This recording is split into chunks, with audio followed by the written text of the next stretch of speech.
अज्ञानतिमिरान्धस्य ज्ञानाञ्जनशलाकया चक्षुरुन्मीलितं येन तस्मै श्रीगुरवे नमः। हे कृष्ण करुणा सिंधु दीनबंधो जगत्पते गोपेश गोपिका कांत राधा कांत नमस्तुते। जयतां सुरतोर्पंगोर मम मंदमतिर्गति मत सर्वस्वपदाम्भोज राधा मदन मोहनौ। तप्त कांचन गौरांगे राधे वृंदावनेश्वरी वृषभानुसुते देवी प्रणमामि हरिप्रिये। नमो महावदान्याय कृष्ण प्रेम प्रदायते कृष्णाय कृष्ण चैतन्य नामने गौरतुषे नमः। श्री चैतन्य मनोभीष्टं स्थापितं येन भूतले सोऽयं रूपः कदा मह्यं ददाति स्वपदान्तिकम्। वैराग्यजुगभक्तिरसं प्रयत्नये अपाययन्मा मनभीप्सुमन्थम्। कृपां बुधिर्यः परदुःखदुःखी सनातनं तं प्रभुमाश्रयामि।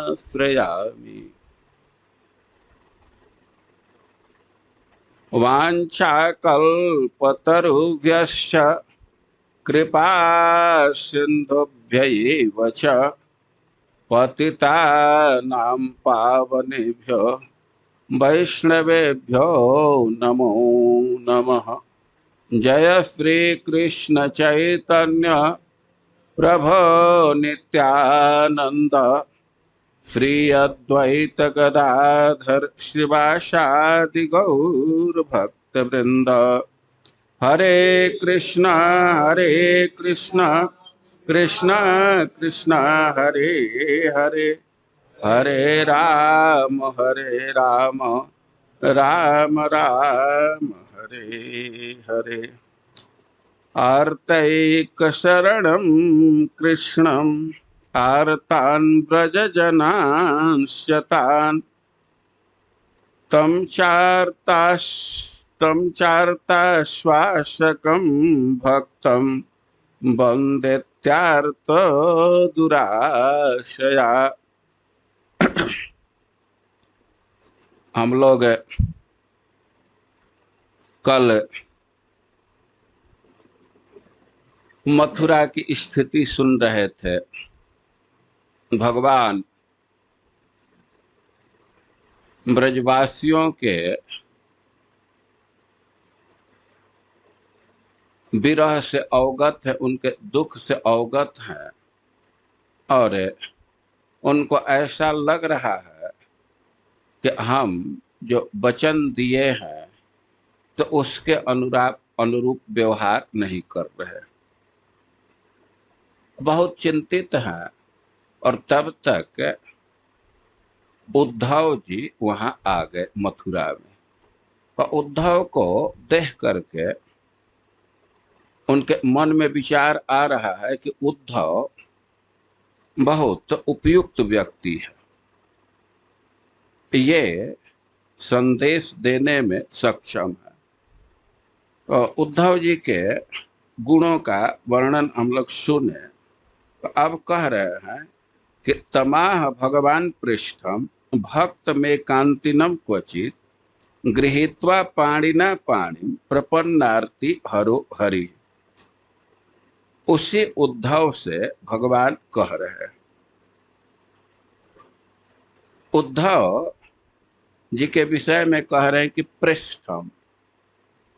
उद्धव जी बाल काल से ही कृष्ण के साथ रहते थे और इसलिए वे बहुत प्रिय हैं। और भक्तम, उद्धव जी भगवान के भक्त हैं। उद्धव जी के विषय में तृतीय स्कंध में आया है कि यह पंचहायनो मात्रा प्रातरासाय याचित तन्नैच्छत् रचयन जस्य सपर्या बाल लीलया। उद्धव जी प्रारंभ से ही कृष्ण के भक्त हैं। वे भगवान के पूजा खेल खेल में भी करते थे। उद्धव जी का उम्र 5 साल का। यह पंचहायन 5 वर्ष के हैं, लेकिन वे माता के बुलाने पर भी भोजन के लिए नहीं आते थे। प्रातराशाय याचित, बहुत देर होने पर माँ बुलाती थी कि आओ भोजन कर लो, लेकिन तन तत् न ऐच्छत् रचयन जस्य सपर्या बाल लीलया। लेकिन वे भोजन की चाह नहीं करते।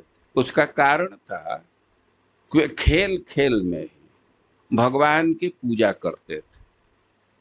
5 साल के लड़के खेलते रहते हैं, लेकिन वे खेल में ही ठाकुर जी को स्थापित करके और आरती करते थे, पूजा करते थे, और उसमें इतना अभिनिविष्ट रहते थे कि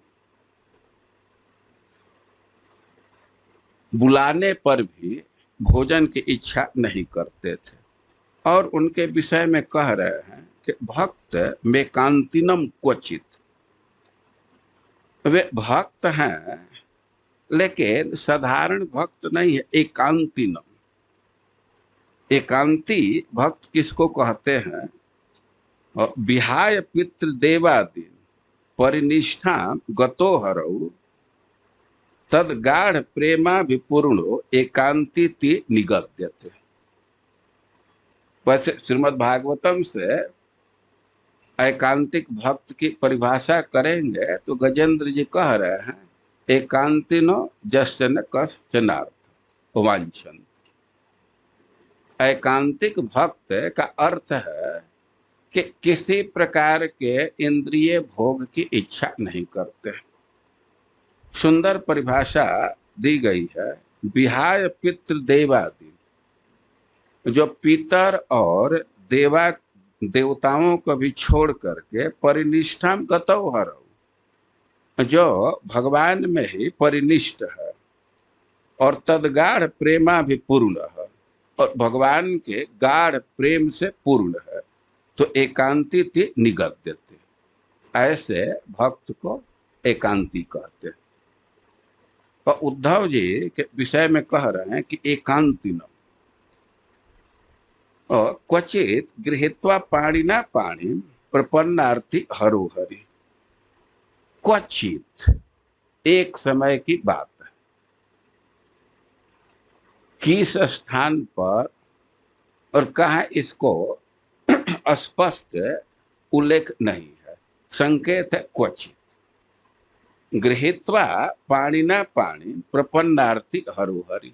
उद्धव जी से बोल रहे हैं और उद्धव जी का हाथ अपने हाथ में पकड़कर, और इससे स्पष्ट है कि कहीं एकांत में बोल रहे हैं।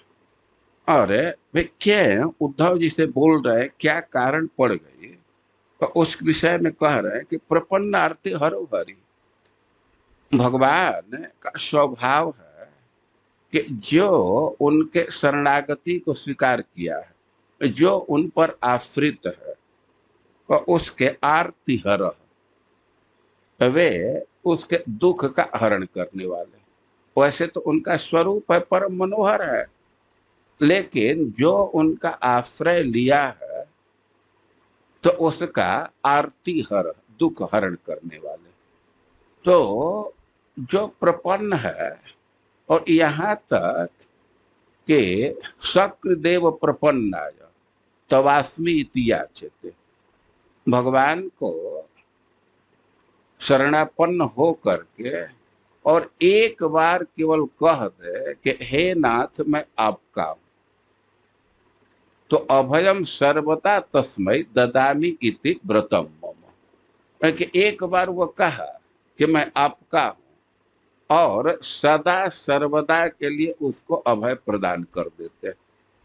भगवान अपने आश्रित के आरती को, दुख का हरण करने वाले, तो एक बार जो पुकारता है, एक बार शरणागति लिया तो उसके दुख का भी हरण करते हैं। तो गोपियां तो अनन्य भक्ति में, अब कृष्ण के अतिरिक्त उनके कोई गति ही नहीं है, तो उनके दुख के हरण के लिए सक्रिय होना बिल्कुल स्वाभाविक है। प्रपन्नार्ति हरो हरि का आशय यही है कि भगवान क्यों संदेश देना चाहते हैं, इसलिए कि गोपियों का दुख हरण करना चाहते।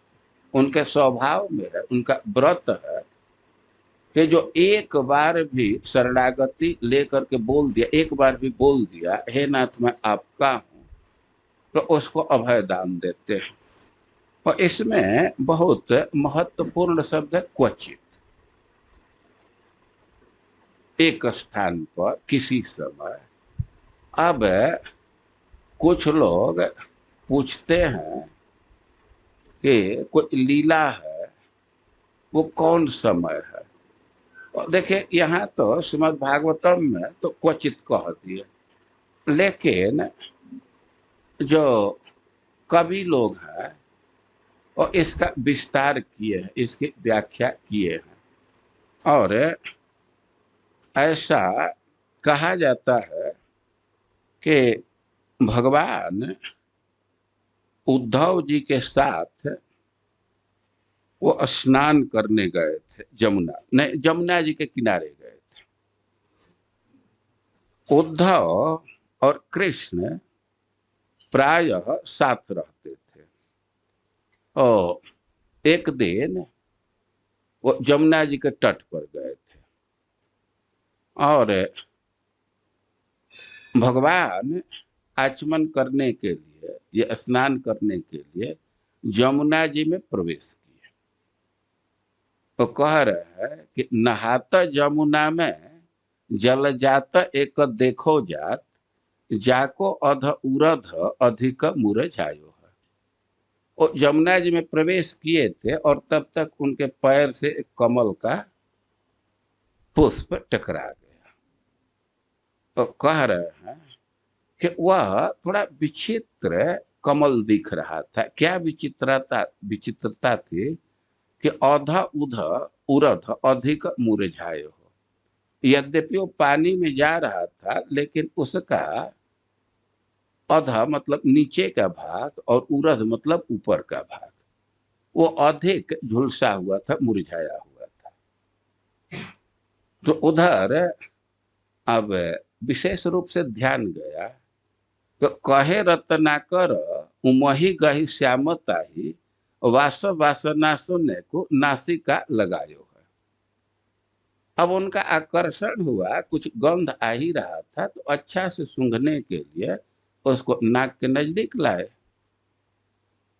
अब नाक के नजदीक लाए तो त्यों कछु धूमी झूमी बेसुध भये है, पाय पर उखरी अभाय मुख छायो।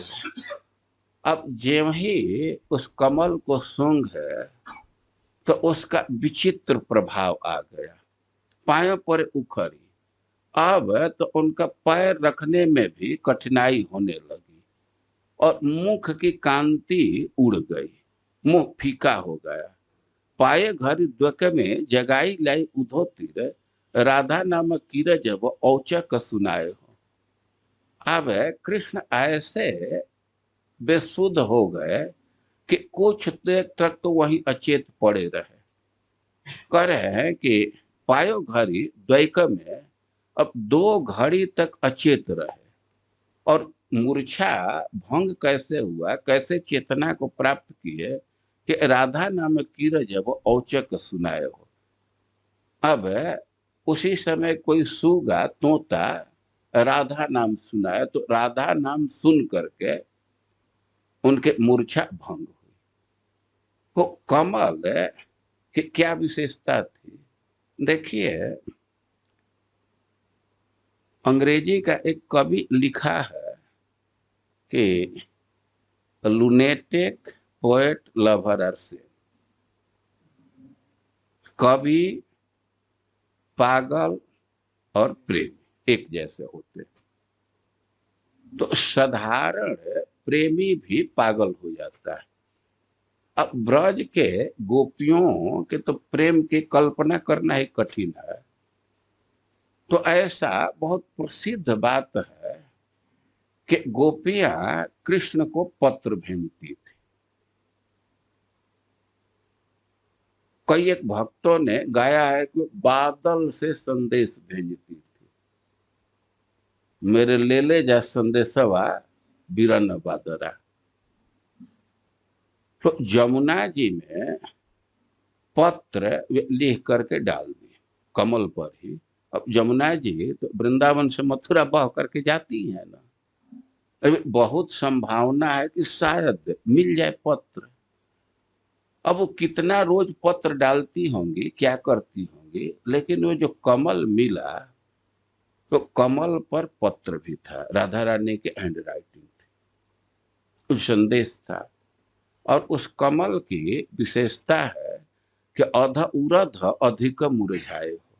उसका निचला भाग और ऊपर का भाग अधिक मुरझा गया था। इसका क्या मतलब है कि राधा रानी उस कमल को पकड़ी थी तो अब विरह में शरीर इतना संतप्त है कि जो कमल का अंश पकड़ने में शरीर से स्पर्श हुआ, अंगुली से स्पर्श हुआ तो मुरझा गया। समझ रहे हैं? कमल पकड़ी तो जिधर अंगुली का स्पर्श हुआ अधिक मुरझा गया। और कमल पकड़ने में निचला हिस्सा में अंगुली लगा, ऊपर हिस्सा में अंगुली लगा, तो इसलिए अधिक मुरझाए हो। अब उस कमल को सूंघे तो राधा रानी के गंध का और अधिक अनुभव होने लगा। से देखिए,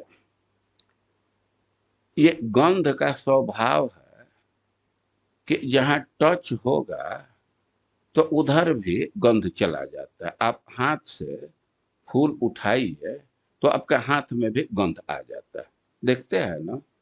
और वैसे तो कमल का गंध ही अपने आप में उद्दीपन का काम किया, क्योंकि राधा रानी के श्री विग्रह में, उनके अंग में दिव्य गंध है। भगवान के भी शरीर में गंध है, राधा रानी के भी शरीर में गंध है। उद्धव अक्रूर जी जब मथुरा से वृंदावन में आ रहे हैं तो भगवान के अंग के गंध का उल्लेख कर रहे हैं। वे कह रहे हैं, अप्यंघ्रिमूले पतितस्य मे विभो शिरस्य धास्य निज हस्त पंकज। अक्रूर जी मनोरथ कर रहे हैं कि कितना भारी हमारा सौभाग्य होगा जा करके कृष्ण के चरणों में अप्यंघ्रिमूले पतितस्य मे विभो, मैं दंडवत प्रणाम करूंगा, उनके चरणों में गिरूंगा। अप्यंघ्रिमूले पतितस्य मे विभो शिरस्य धास्य निज हस्त पंकज। मैं चरणों में प्रणाम करूंगा तो उठा करके हमारे मस्तक पर वे अपने हस्त कमल को रखेंगे, बहुत भारी सौभाग्य होगा। और अब हस्त कमल के विशेषता का उल्लेख करें कि दत्ता भयम काल भुजंग रंगसा प्रोद्वेजिता नाम शरण श्रीराम निर्णाम।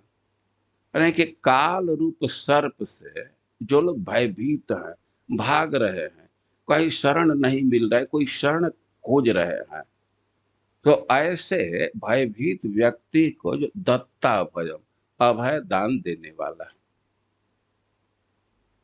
काल वो मृत्यु को एक सर्प के समान कह रहे हैं।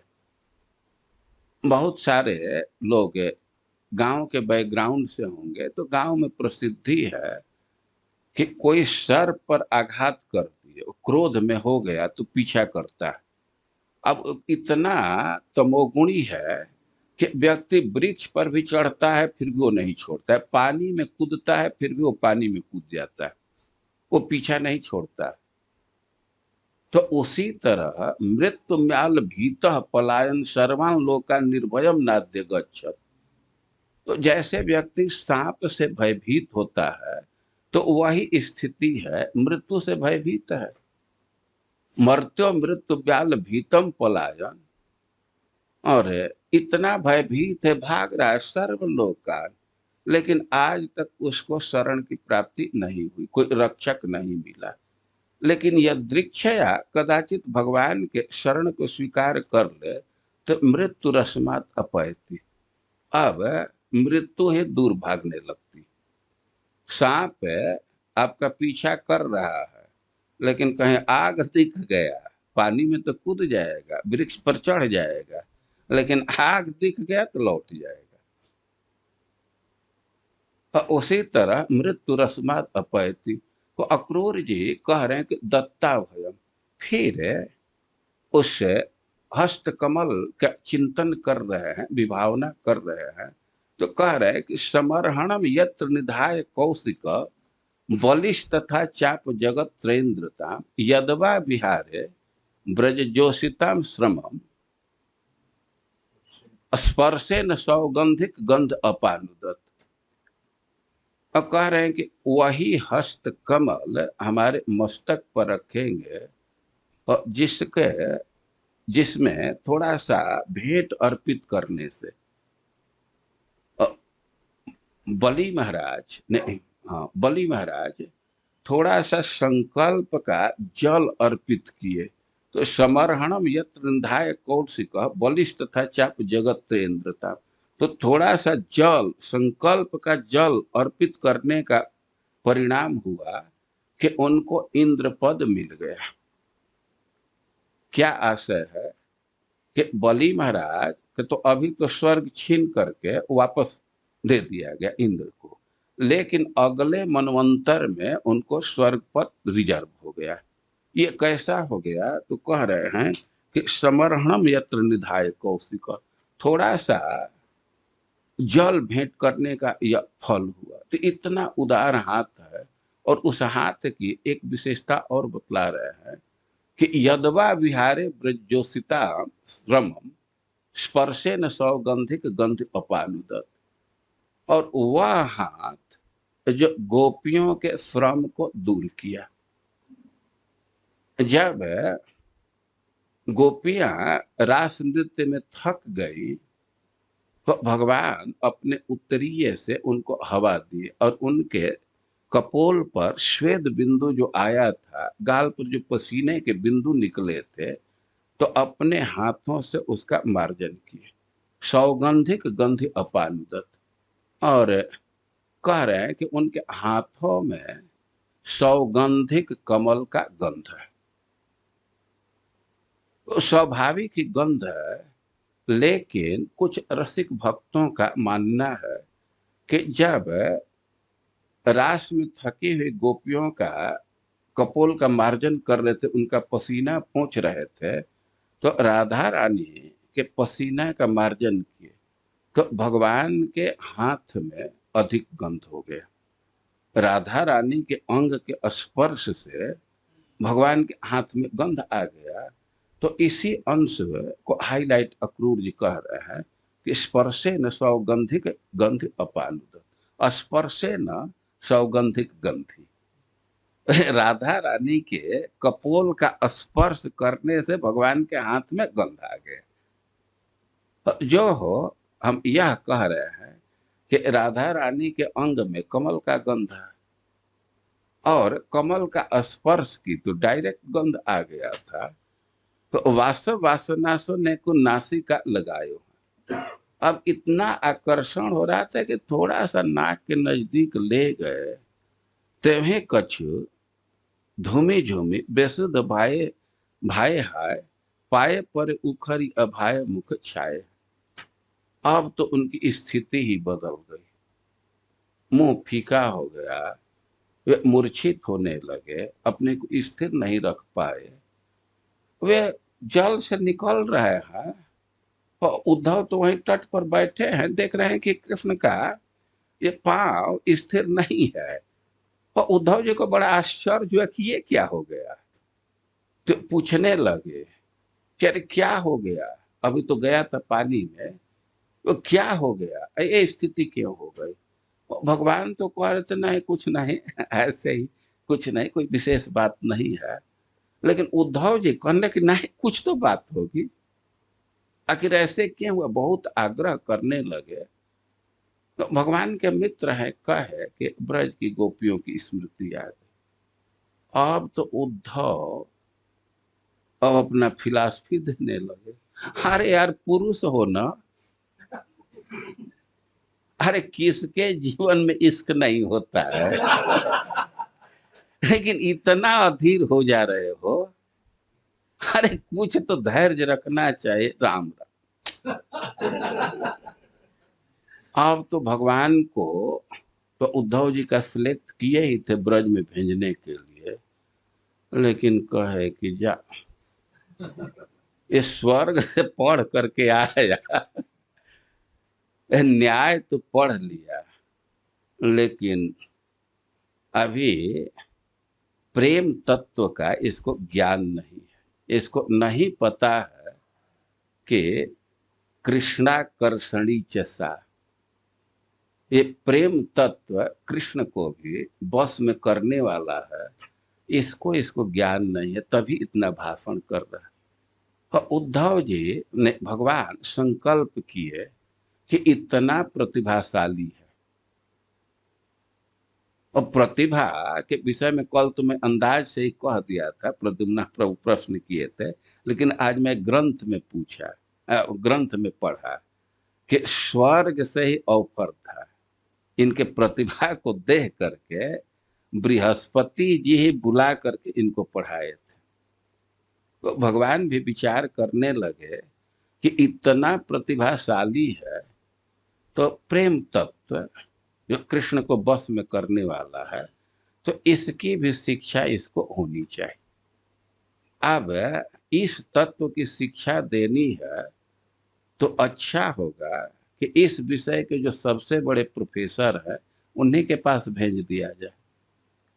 तो भगवान उद्धव को ब्रज में भेज रहे हैं तो जरूर गोपियों को सांत्वना देने के लिए, अपने माता पिता को सांत्वना देने के लिए, लेकिन इसके साथ ही उद्धव को भी शिक्षा देने के लिए, क्योंकि कृष्ण प्रेम के अधीन है, गोपियों का प्रेम इतना उन्नत है कि कृष्ण उसके आगे झुक जाते हैं, अधीर हो जाते हैं। तब इस तत्व को सबसे अच्छा गोपियों के सानिध्य में समझ पाएंगे, और इसलिए भी भगवान उद्धव को भेज रहे हैं। तो कह रहे हैं क्वचित किसी स्थान पर भगवान उनको कहने लगे, गृहीत्वा पाणिना पाणि प्रपन्नार्थी हरोहरि गच्छोदव ब्रजम सौम्य पितृर्न प्रीति मावह गोपिना मत वियोगाधि मत संदेश विमोचय। कि आप ब्रज में जाइए और हमारे माता पिता का सुख विधान कीजिए, और खास करके जो ब्रज की गोपियां हैं उनको बहुत मानसिक संताप है, तो मत संदेश विमोचय, उस संताप को थोड़ा ढीला कीजिए, कुछ कम कीजिए। भगवान जानते हैं कि गोपियों का जो संताप है तो उसको दूर तो नहीं कुछ कर पाएगा, लेकिन थोड़ा कम कर सकते हैं, थोड़ा ढीला कर देंगे, डाइल्यूट करेंगे। तो उद्धव जी को भगवान भेज रहे हैं, तो मत संदेश है, मेरे संदेश से। अब बहुवचन का प्रयोग कर रहे हैं, क्या संदेश दिए अब कुछ स्पष्ट नहीं है। कुछ कहे हैं तो उनसे जा करके माता पिता से कहिएगा कि हम आएंगे, जैसा मैं वचन दिया हूं उसके अनुरूप व्यवहार करूंगा। लेकिन अब जब गोपियों का स्मरण है और गोपियों को कुछ संदेश देना है, और उद्धव विवश हो गए। वे नहीं, भगवान विवश हो गए। वे प्रारंभ तो किए कि कुछ कह दूं, लेकिन वे बहुत कम चीज बोल पाए। और ऐसे रत्नाकर जी इसका वर्णन किया है कि विरह बिथा की कथा अकथ अथाह महा, कहत बने न जो प्रवीण सु कवि न सु। अब गोपियों का कितना दुख है और उनको कैसे सांत्वना देना है, तो ये तो जो बड़े बड़े कवि हैं वे भी इसको नहीं कह पाते हैं। कहे रत्नाकर बुझावन लगे जो कान, उद्धव को कहना है तो ब्रज जुवत निसो। और भगवान प्रारंभ किए कि गोपियों को जाकर के यह बात कहिएगा। तो कहन को कहना है तो ब्रज जुवत निसो, प्रारंभ तो किए, लेकिन अब जे वही कुछ कहना चाहे और तब तक गहवरी आयो गरो भभरी अचानक तो प्रेम परो चपल चुचाई पुतर निसो। कहना को चाहते थे, लेकिन अब ऐसी गाढ़ स्मृति आए उनके भावना से भावित होकर के कि बोल नहीं पाए, उनका कंठ ही अवरुद्ध हो गया, वो डबडबा गए। गहवरी आयो भभरी अचानक। अब प्रेम का उद्रेक आया, विरह का उद्रेक आया तो वाणी तो अवरुद्ध हो ही गई और उसका अनुभव आंखों पर आने लगा। आंखें बहुत चंचल हो गई। तो कह रहे हैं कि नेको कही बैननी अनेक कही नैननी से। जो संदेश देना था तो उसमें कुछ अंश थोड़ा ही जबान से बोले, तो जबान से तो बहुत कम बोले, लेकिन फिर भी मैसेज दे दिए। उद्धव जी तो विद्वान है, अनेक कही नैननी से, अपने दृष्टि से बहुत चीज कह दिए। दृष्टि से व्यक्ति अपने भाव व्यक्त कर देता है। तो भगवान के विषय में कह रहे हैं कि नेको कही बैननी अनेक कही नैननी सो, रही सही सोहु कह दिन हिच कही सो। अब तो अब भगवान की यह स्थिति हो गई कि कुछ बोल नहीं पा रहे, गला अरुंध हो गया और अब वे हिचकने लगे। हिचकना समझते हैं जैसे बच्चे रो रहे हैं, तो रोने के बाद अब चुप होते होते भी बीच बीच में तो भगवान अपने को स्थिर करना चाहते थे, लेकिन फिर भी कुछ उसका प्रभाव था। तो अब उद्धव जी इन सब बातों से कृष्ण की स्थिति को देख करके कोई एक चीज समझ गए। अब तो हम यहाँ पद का उल्लेख नहीं करेंगे, लेकिन कवियों ने वर्णन किया है कि उद्धव जी को बड़ा यह अटपटाह लग रहा था कि हमको गोपियों के यहाँ भेज रहे हैं। अरे मैं उद्धव स्वर्ग से पढ़ करके आया और गोपियां जो सिग्नेचर भी नहीं कर सकती है, अब उनको हम जा करके समझाएं। ये बहुत उनको अटपटाह लग रहा था। लेकिन जब कृष्ण की स्थिति देखे, उनके आंख को देखे, उनके गला अवरुद्ध हो गया, बोली लड़खड़ाने लगी, तो कुछ कुछ परिवर्तन वही हो गया उद्धव जी में। अब उनके विचार बदलने लगे। अब कुछ अब भगवान की इस स्थिति का चिंतन करने से रास्ते में बदल गए और जे वहीं ब्रज के क्षेत्र में पहुंचे तो उनमें काफी परिवर्तन हो गया। ये भूमि के प्रभाव से उनमें काफी केवल प्रवेश मात्र से।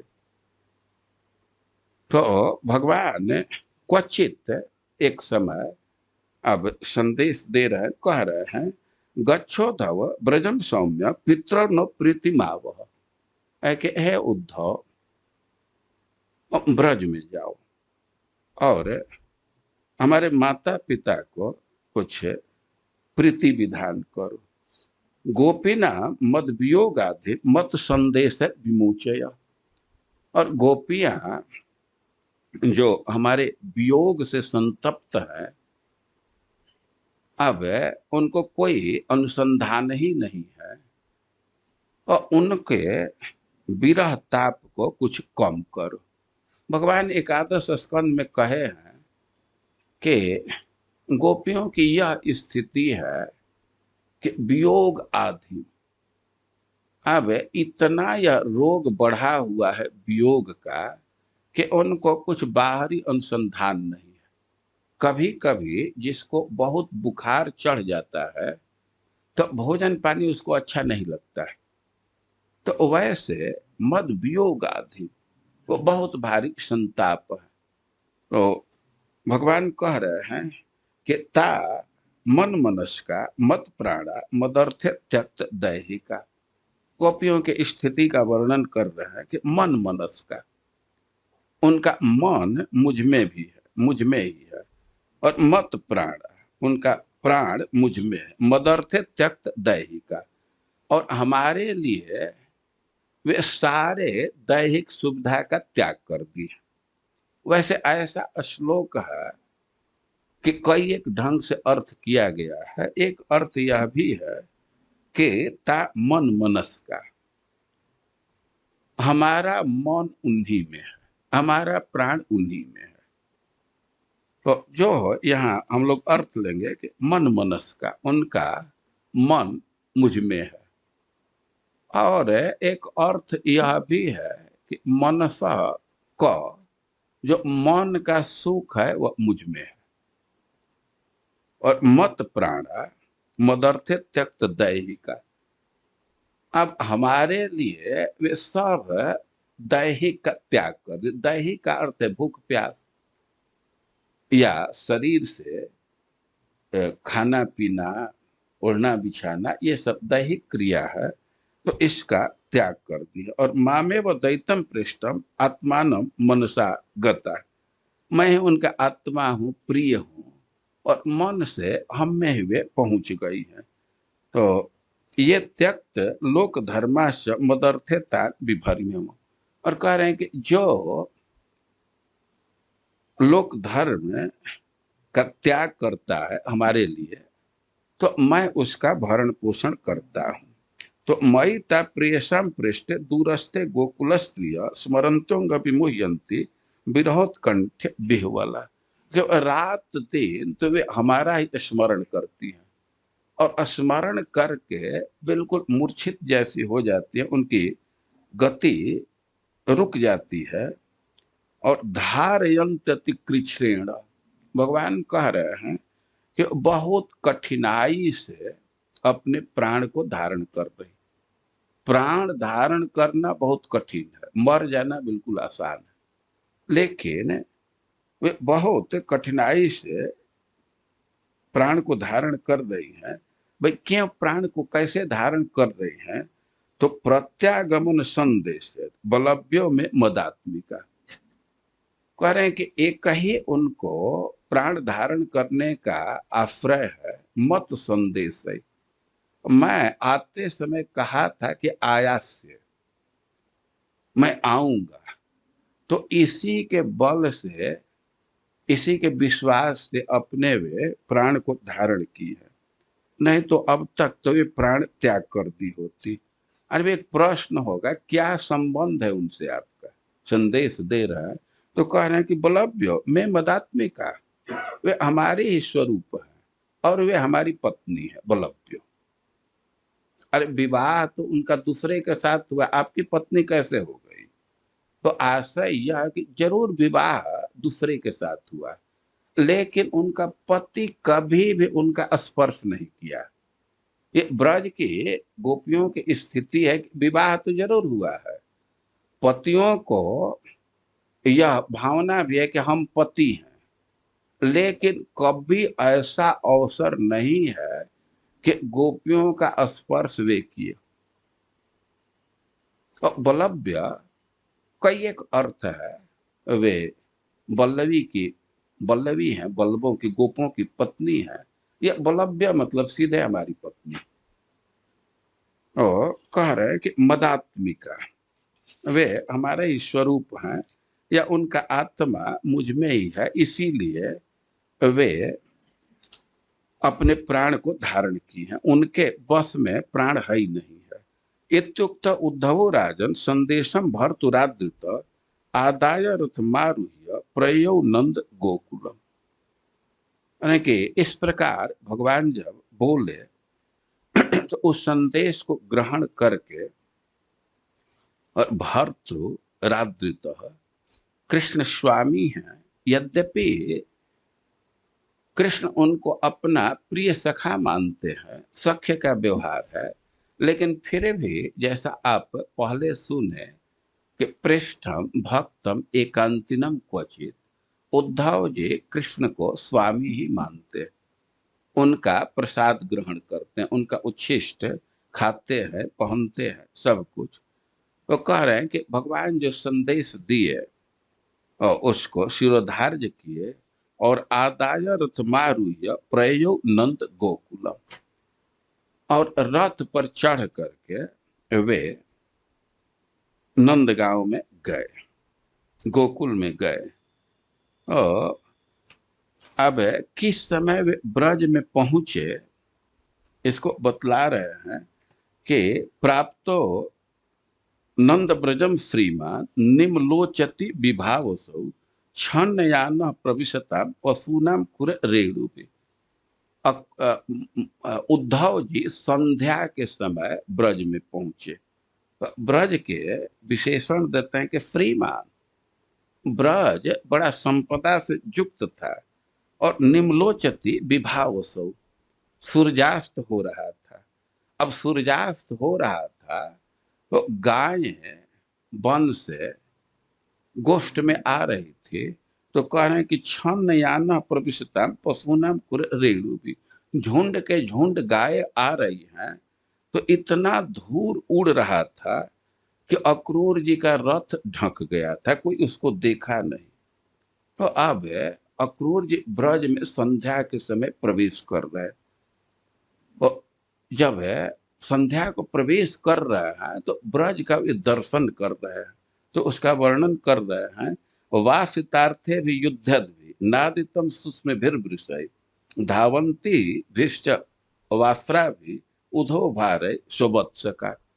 देख रहे हैं कि सांड आपस में लड़ रहे हैं, कोई गाय ऋतुमती है, उस गाय का संग प्राप्त करने के लिए कई एक सांड दौड़ते हुए आपस में लड़ रहे हैं। और धावंती भी वास्त्रा भी उद्धव भारे सुबत्स का, संध्या का समय है, तो उद्धव जी देख रहे हैं कि कई एक गायें हैं जिनके बड़े बड़े थन हैं, दूध से भरा हुआ है, और वो अपने बछड़े की तरफ दौड़ रही है।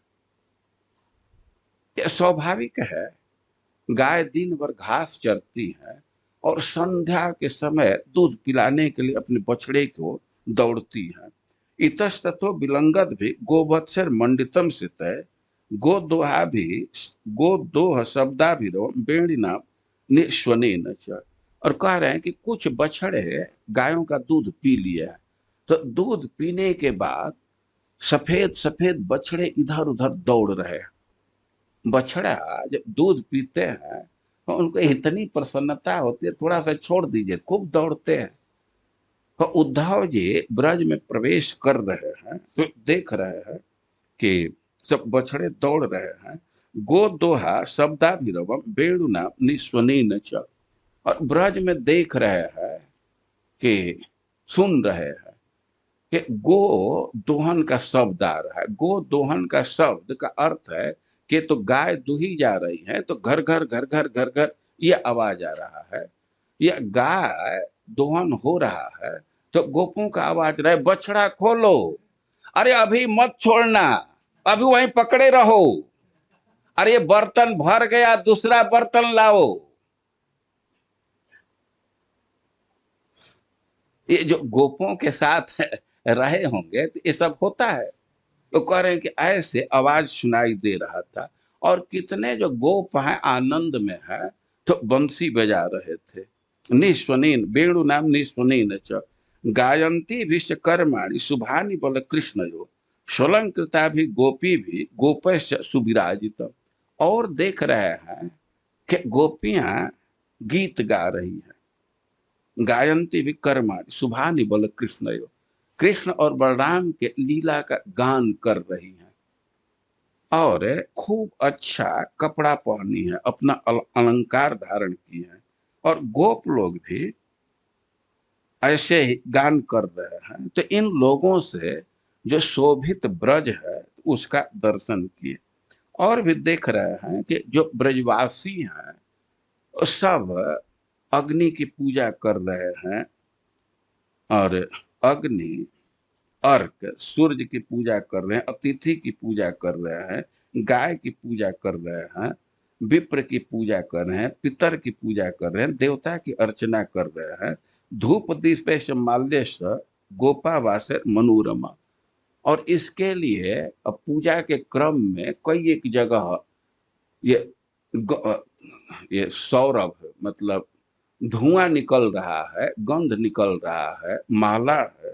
तो बहुत अच्छा लग रहा है। सर्वतः पुष्पित बनम द्विजालिकुल नादित। उद्धव जी देख रहे हैं कि वृक्ष में खूब फूल खिले हुए, फल आए हैं, और फूल के चलते भौरे गुंजार कर रहे हैं, आवाज कर रहे हैं, और पक्षियां चहक रही हैं। हंस कारंडवा किंडे पद्म संदेश मंडितम।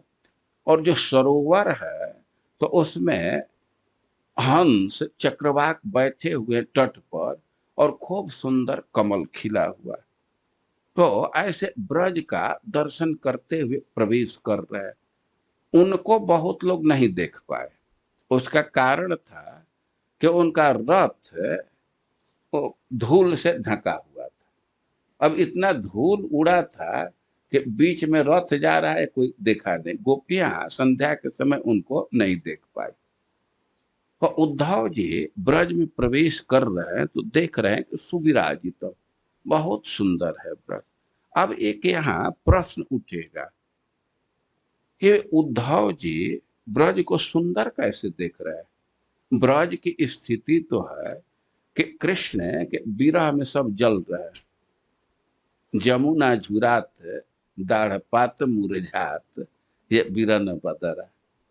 स्थिति है कि जमुना जी का पानी सूख गया, और जितने लता पता है सब मुरझा गए विरह में। अब यहाँ तक लगता है कि गोप गोपी सब मर जाएंगे। लेकिन उद्धव जी जब प्रवेश कर रहे हैं तो यह वर्णन किया जा रहा है कि देख रहे हैं सुविराजित, बहुत सुंदर ब्रज है। और अब सुने ना, खास करके स्त्रियां गीत गा रही हैं, अलंकार धारण की है, खूब अच्छा वस्त्र पहनी है। तो यह तो विरह में नहीं होता है। खास करके कोई स्त्री है, अपने पृष्ठ के प्रवास के समय श्रृंगार इत्यादि नहीं धारण करती। तो उद्धव जी को ऐसा क्यों दर्शन हो रहा है। इसमें दो सिद्धांत। एक तो आप जैसे कल सुने कि साक्षात उद्धव, शिष्यो बृहस्पति साक्षात उद्धव बुद्धि सत्तम। तो शिष्य बृहस्पति और साक्षात को उद्धव के साथ कर ले, साक्षात उद्धव। भगवान उद्धव जी का सिलेक्शन इसीलिए किया है कि ये उत्सव स्वरूप है। तो एक सिद्धांत है कि उद्धव जी के आगमन से ही ब्रज में उत्सव छा गया। और दूसरा सिद्धांत है कि भगवान जब उद्धव को ब्रज में भेज रहे हैं तो भगवान की इच्छा है कि उद्धव सबसे पहले ओरिजिनल ब्रज का दर्शन करे। ब्रज है जैसे स्वाभाविक है, जब मैं वहां था और ब्रज जैसा दिखता था वैसा दर्शन करे। तो उद्धव जी को जो ओरिजिनल ब्रज है, स्वाभाविक जिस स्थिति में रहता है, तो उसको दर्शन कराने के लिए भगवान ने जोग माया को प्रेरित किया। और जोग माया उद्धव जी को ब्रज के स्वाभाविक दृश्य का दर्शन करने के लिए सब व्यवस्था की। तो उद्धव जी प्रवेश किए तो ब्रज बहुत अच्छा लग रहा था, सब जगह खुशहाली का वातावरण था। और वे नंद भवन में पहुंचे। नंद बाबा तो घर के अंदर थे, लेकिन उनको पता चला कि कोई अतिथि आया है, तो बाहर आए, उनका सत्कार की। भगवान संदेश दे रहे हैं तो उसमें कह रहे हैं कि हमारे माता पिता को सांत्वना दीजिए, गोपियों के दुख को दूर कीजिए। अरे प्रश्न होगा कि क्या दो ही लोग, दो ही ग्रुप कृष्ण के विरह में था? ब्रज के तो एक एक प्राणी कृष्ण से प्रेम करते हैं, सब उनका सानिध्य चाहते हैं, तो सबको सांत्वना क्यों नहीं दिए? दो ग्रुप का ही सिलेक्शन क्यों कर रहे हैं? और इस सिद्धांत को समझने के लिए ब्रज के प्रेम को समझना होगा, इसके आगे भी जरूरत पड़ेगी। ये जो ब्रज का प्रेम है, ब्रजवासियों का प्रेम है, तो ब्रजवासियों को तीन ग्रुप में बांटा गया। एक ग्रुप के प्रेम को कहते हैं उत्कंठामयी, उत्कंठा प्रधान।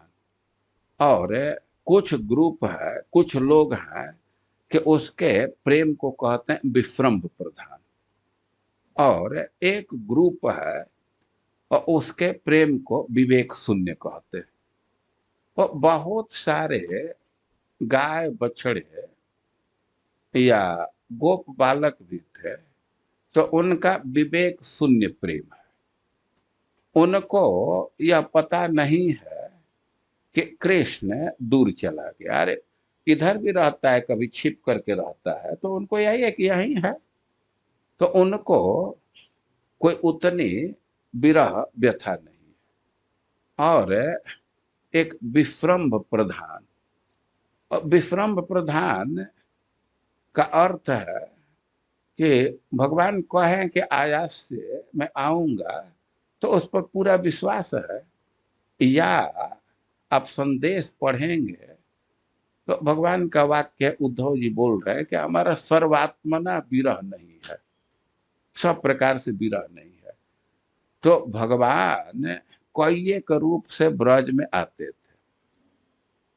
इसलिए प्रभुपाद जी कृष्ण बुक पढ़ेंगे तो प्रथम वाक्य लिखते हैं कि अब नंद बाबा आए, कृष्ण बलराम नहीं आए, तो ब्रजवासियों की पैथेटिक सिचुएशन है, बड़ा दुखद स्थिति है। और एक पैराग्राफ के बाद लिखते हैं कि नंद बाबा के साथ कृष्ण आए।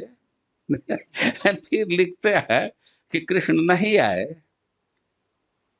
कोई कह सकता है कि ये सब क्या बात है, लेकिन सिद्धांत समझना चाहिए कि कृष्ण आते हैं। चैतन्य चरितामृत पढ़ेंगे और गोपियों से कहें कि तुम रोज जाते हैं ब्रज में, तुम लोग उसकी स्फूर्ति मानती हो,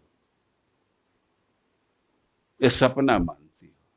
तो विश्रम्भ प्रधान प्रेम की विशेषता है कि स्फूर्ति को सत्य मानते हैं।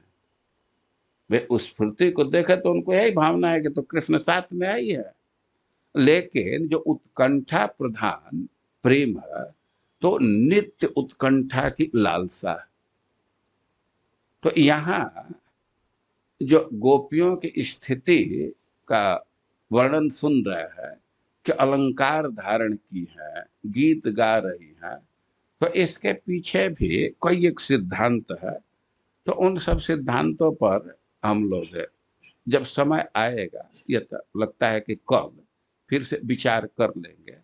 अभी इतना ध्यान रखिए कि उद्धव जी को भगवान भेज रहे हैं और कह रहे हैं कि मत संदेश विमोचय, गोपियों के दुख को हमारे संदेशों से कम कीजिए, उसको दूर कीजिए। बहुवचन का प्रयोग कर रहे हैं तो मत संदेश है, इसका आशय है कि हमारे संदेशों से आशय यह है कि बार बार हमारे संदेश को बतलाइएगा। ऐसा नहीं भेज रहे हैं कि हम कोई चिट्ठी दे रहा है, कुछ मैसेज लिख रहे हैं, उसको एक बार पढ़ दीजिएगा। मत संदेश है कि एक बार पढ़ने का आशय नहीं, कुछ असर नहीं होगा, वे बार बार दुखी होंगे। तो आप कई एक बार निरंतर हमारी कथा को बोलते रहिएगा, हमारे वचन को दोहराते रहिएगा, उनको आश्वासन देते रहिएगा कि कृष्ण जरूर आएंगे। तो इसलिए बहुवचन का प्रयोग कर रहे हैं। और उद्धव जी कई एक मास, कतचिन मासा, कई एक महीने तक रहे। और उद्धव जी जब तक ब्रज में थे तो ब्रज में उत्सव था, विरह व्यथा कम हुई थी। अब समाप्त करने का तो कोई प्रश्न नहीं है। तो ब्रज में प्रवेश करने से ब्रज में उत्सव तो आ गया, खुशहाली आ गई, लेकिन जो उत्कंठा प्रधान प्रेमी है, नंद बाबा है, माँ जशोदा है, तो मूर्तमान उत्सव भी वहां फेल कर गया, उन पर ये कुछ प्रभाव नहीं डाल पाए। तो नंद बाबा को कैसे सांत्वना देना चाह रहे हैं और नंद बाबा पर क्या प्रभाव आ रहा है, इन सब बातों को हम लोग कल सुनेंगे। हरे कृष्ण।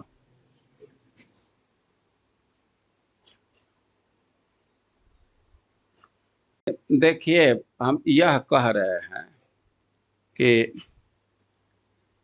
भगवान दो ग्रुप का उल्लेख कर रहे हैं। वो आशय यह है कि उनको अधिक कष्ट था। उसका कारण था कि उन्हें दर्शन की उत्कंठा थी। वो भगवान का स्फूर्ति होता था तो उसको वो प्रत्यक्ष दर्शन नहीं मानते थे।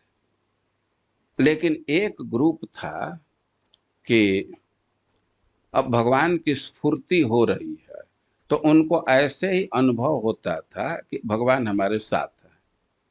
तो मैं कहा कि इस विषय पर हम कल चर्चा करेंगे, समय मिलेगा तो कल चर्चा करें।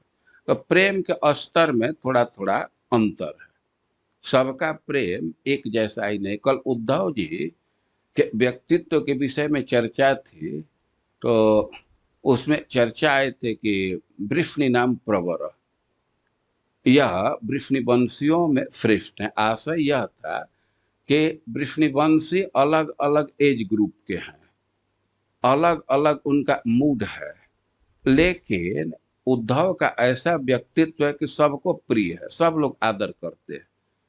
तो इस व्यक्तित्व का लाभ ब्रज में भी मिलेगा, इस अर्थ में कि ब्रज में भी अनेक भाव वाले लोग हैं,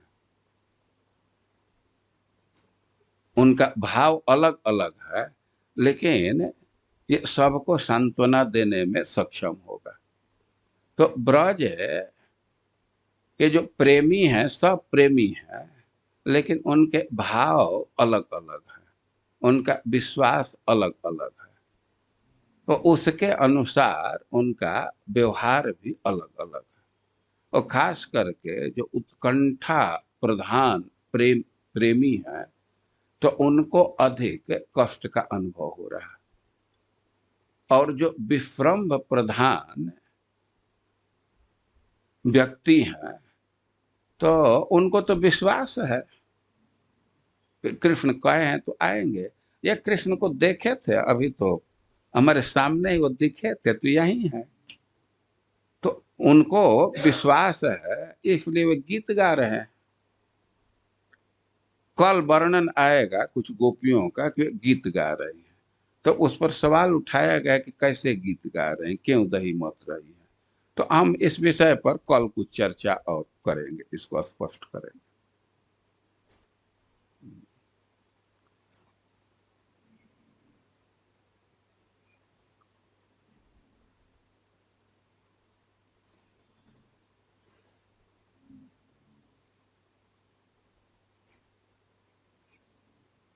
हाँ।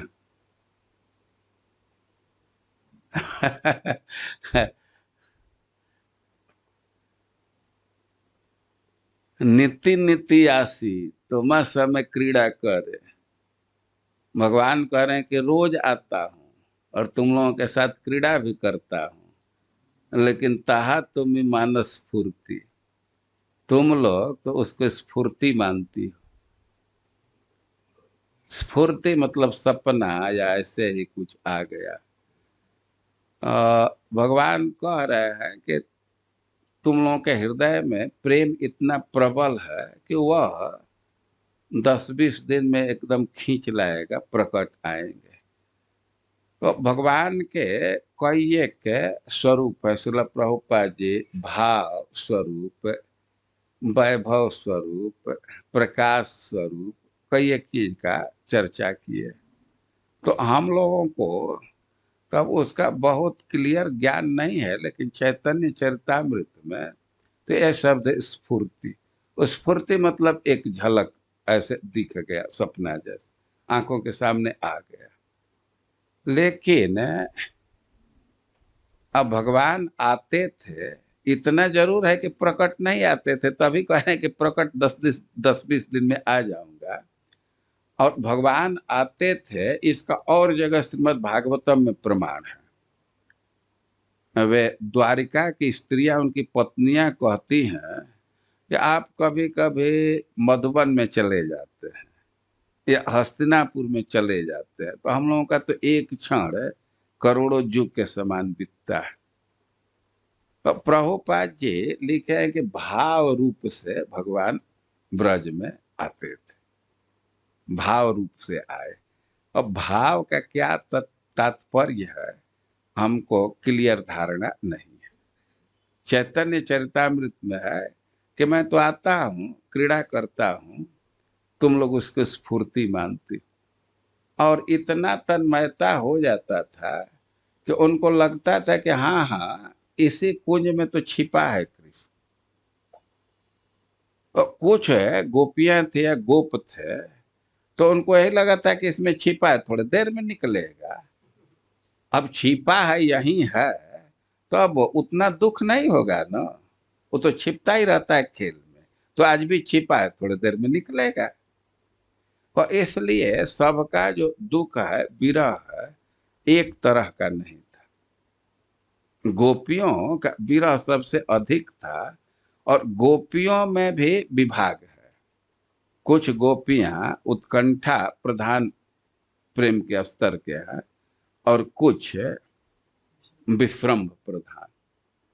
तो विश्रम्भ प्रधान गोपियों का वर्णन आगे आया है, और उत्कंठा प्रधान गोपियों का भी वर्णन आया है। तो आगे इसको पढ़ने पर कुछ और स्पष्ट हो सकता है।